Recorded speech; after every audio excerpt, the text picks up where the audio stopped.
are natives and some are introduced. This is a big female specimen. She's handsome. She's probably at the apex of her career. Over here with one claw missing is a male, for sure. We'll call him Lefty. There she goes, seeking her fortune. Here's another male. So here in the water of Tecolote Creek, we've got a population of crustaceans, crayfish, crawdad. We'll take her up and identify some of her parts. Here's her partner, Lefty.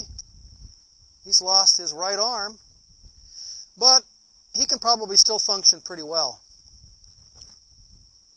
Beautiful female specimen here, male specimen. We'll take him up, look at him up close and personal. This little creature is a member of the phylum Arthropoda. The arthropod phylum is the largest on the planet. Most of the arthropods are in the class Insecta. Others are in the arachnid class, which includes the spiders and the scorpions. This is in class Crustacea. You can see, like all arthropods, it has segmented body parts, segmented appendages, an exoskeleton of a tough material called chitin.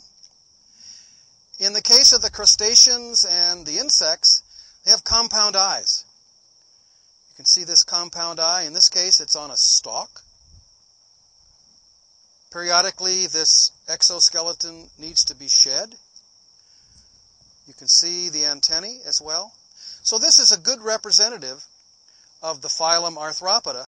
Notice the appendages jointed. In the case of this crustacean, you've got 5 pairs.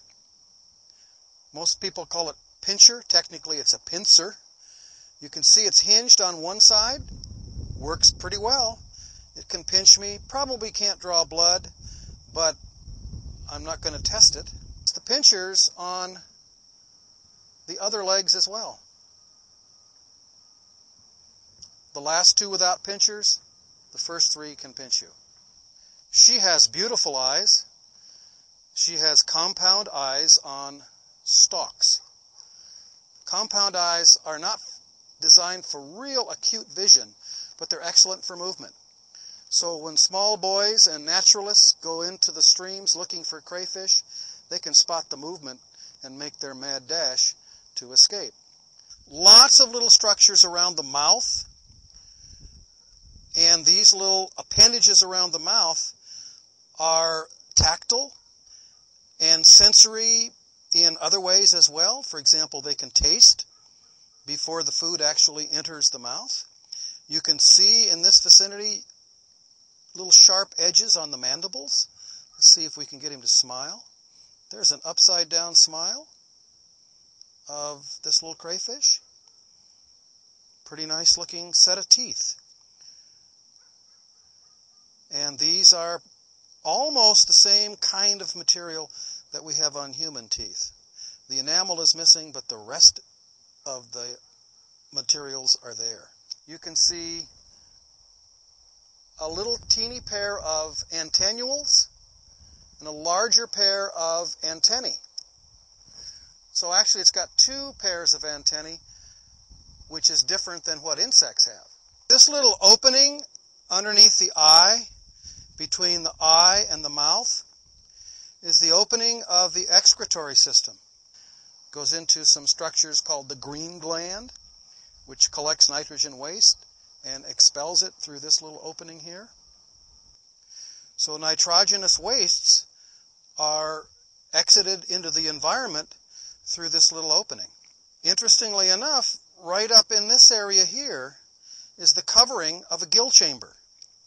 So the gills can stay wet while this thing is handled by naturalists or wandering around away from the stream or going from one stream to another.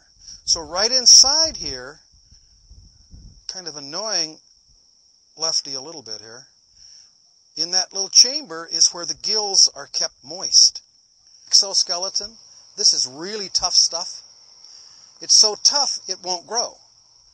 So this individual will have to molt.